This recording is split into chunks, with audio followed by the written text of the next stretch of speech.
स्वागत है आपका हमारे शो कनेंड्रम में। आप में से कई लोगों ने famous Hollywood movie man in black देखी होगी। जिन्हें नहीं पता है, इस मूवी में मैन इन ब्लैक या MIB एक सीक्रेट US गवर्नमेंट एजेंसी है जो एलियन लाइफ और UFO साइटिंग्स के इंसिडेंट्स को इन्वेस्टिगेट करती है। लेकिन क्या मैन इन ब्लैक सिर्फ एक फिल्मी कहानी है या असल दुनिया में भी इनका कोई अस्तित्व है? आज के एपिसोड में हम इस सवाल का जवाब ढूंढने की कोशिश करेंगे। चलिए पहले देखते हैं कि कहानियाँ और urban legends man in black के बारे में क्या कहती है। कहा जाता है कि मैन इन ब्लैक लंबे काले कोट पहनते हैं और उनके चेहरे पर कोई हाव भाव नहीं होते। इन्हें देखकर या इनसे बात करने पर एक अजीब सी घबराहट महसूस होती है।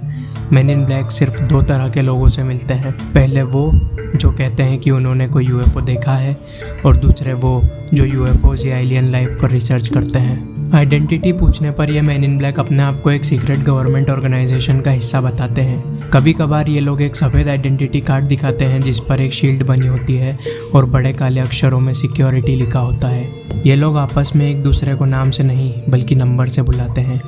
जो लोग UFO या एलियन देखने का दावा करते हैं उन्हें मैन इन ब्लैक डरा धमका कर बात को वहीं दबाने को कहते हैं। एक तरह से इन लोगों का काम एलियन लाइफ के सारे सबूत मिटाना है। अब हम आपको कुछ ऐसे किस्से सुनाने जा रहे हैं जिसमें लोगों का मानना है कि उनकी मुलाकात मैन इन ब्लैक से हुई थी। मैन इन ब्लैक के साथ सबसे पहला इनकाउंटर हैरल्ड डॉल ने रिपोर्ट किया था। बात है जून 1947 की। पगेट साउंड वॉशिंगटन में हैरल्ड अपनी बोट पर थे जब उन्हें आकाश में 6 बड़े डिस्क शेप ऑब्जेक्ट्स दिखे।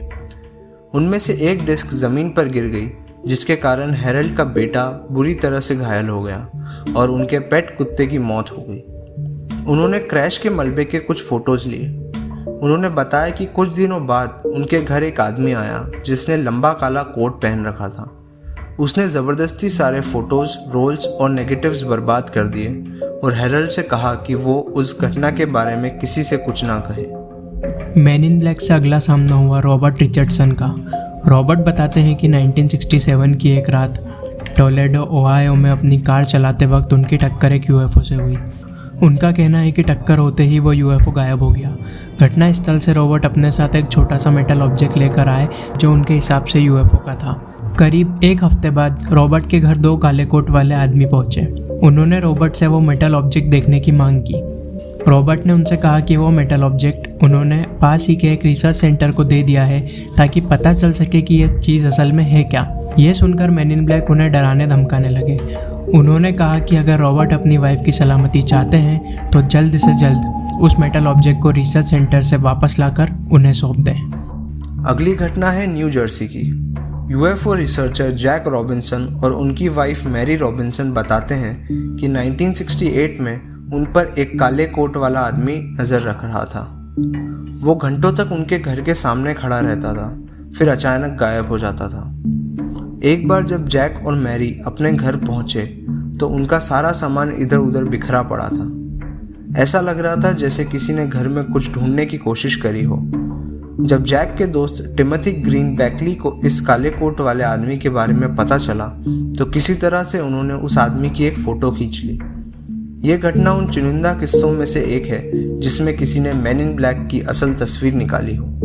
11 सितंबर 1976 को मेन में रहने वाले डॉक्टर हर्बर्ट हॉपकिंस अपने घर में एक UFO इंसिडेंट पर रिसर्च कर रहे थे जब उनके फ़ोन की घंटी बजी। फ़ोन उठाने पर सामने वाले ने बताया कि वह न्यू जर्सी की एक UFO रिसर्च ऑर्गेनाइजेशन से बोल रहा है और वो डॉक्टर हॉपकिंस की रिसर्च देखना चाहता है। डॉक्टर हॉपकिंस ने उसकी बात मान ली और जैसे ही उन्होंने कॉल कट करके अपने घर की खिड़की से बाहर देखा तो वह आदमी उनके घर के बाहर पहुंच चुका था। डॉक्टर हॉपकिंस ने बताया कि उस आदमी ने एक महंगा दिखने वाला काला कोट पहना हुआ था। ना तो उसके सर पर बाल थे और ना ही आईब्रोज और आईलैशेस थी। उसकी स्किन एकदम सफ़ेद थी और होठ खूनी लाल रंग के थे, किसी प्लास्टिक की गुड़िया की तरह। वह बात भी किसी मशीन की तरह कर रहा था, बिना किसी उतार चढ़ाव के या हाव भाव के। उस मैन इन ब्लैक ने डॉक्टर हॉपकिंस को अपनी जेब से एक सिक्का निकाल कर दिया और उन्हें उस सिक्के को गौर से देखने को कहा।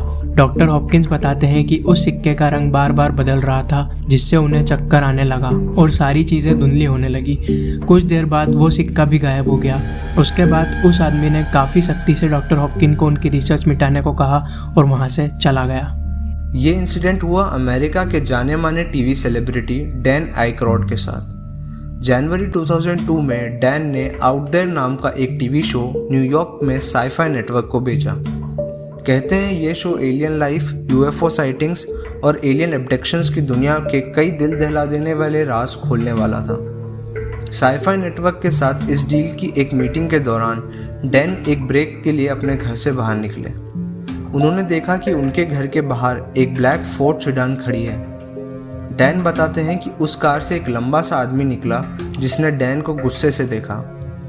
उस कार से डैन का ध्यान कुछ पलों के लिए हटा और वो कार और वो आदमी दोनों ही गायब हो गए। जब डैन वापस अंदर मीटिंग अटेंड करने पहुंचे तो प्रोड्यूसर्स ने उनसे कहा कि ये डील कैंसिल हो रही है और अब और कोई एपिसोड शूट नहीं होगा। ये आखिरी इंसिडेंट मैन इन ब्लैक के होने का शायद सबसे बड़ा सबूत है। 14 अक्टूबर 2008 को नायग्रा फॉल्स के पास होटल मैनेजर शेन सोवर और उनके होटल के सिक्योरिटी गार्ड ने एक बड़ा ट्रायंगुलर यूएफओ देखा। Aerial phenomenon investigations team APIT नाम के ग्रुप ने इस इंसिडेंट की जांच शुरू की। APIT ने अपनी रिपोर्ट में लिखा कि यूएफओ साइटिंग्स के 2 हफ्ते बाद काले कोट पहने हुए 2 आदमी शेन के होटल में आए और स्टाफ से झगड़ने लगे। इस बात के गवाह 3 लोग थे जिनके नाम कभी ओपन नहीं किए गए। Man in black Shane Sover और उसके सिक्योरिटी गार्ड को ढूंढ रहे थे। किस्मत से उस समय वे दोनों ही वहां मौजूद नहीं थे। बाद में जब होटल के एंट्रेंस पर लगे सिक्योरिटी कैमरा की फुटेज देखी गई तो उसमें 2 काले कोट पहने आदमियों को होटल में एंटर करते हुए पाया गया। चलिए देखते हैं वो एक्चुअल फुटेज।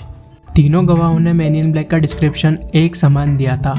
लंबे कद के, काले कोट और टोपी पहने हुए, सफ़ेद स्किन, ना कोई आईब्रोज ना आईलैशेस, बड़ी बड़ी आंखें और एक दूसरे से मिलते जुलते चेहरे। इनमें से कई सारी बातें सिक्योरिटी फुटेज से वेरीफाई हो गई थी।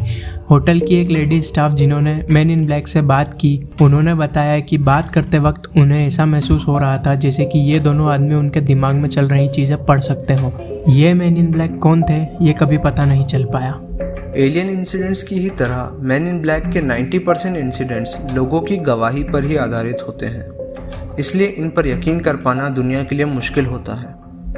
लेकिन अगर तर्क से सोचें तो अगर एलियंस असल में ना भी हो तो भी एक ऐसी गवर्नमेंट एजेंसी का होना जो एलियन लाइफ और यूएफओ रिलेटेड इंसिडेंट्स की जांच करती हो काफ़ी हद तक मुमकिन है। आप लोगों को क्या लगता है? अपने थॉट्स हमें कमेंट सेक्शन में बताएं। हर हफ्ते हम ऐसी ही कुछ दिलचस्प कहानियाँ और किस्से आपके सामने लाते रहेंगे। मिलते हैं अगले एपिसोड में, तब तक के लिए गुड बाय।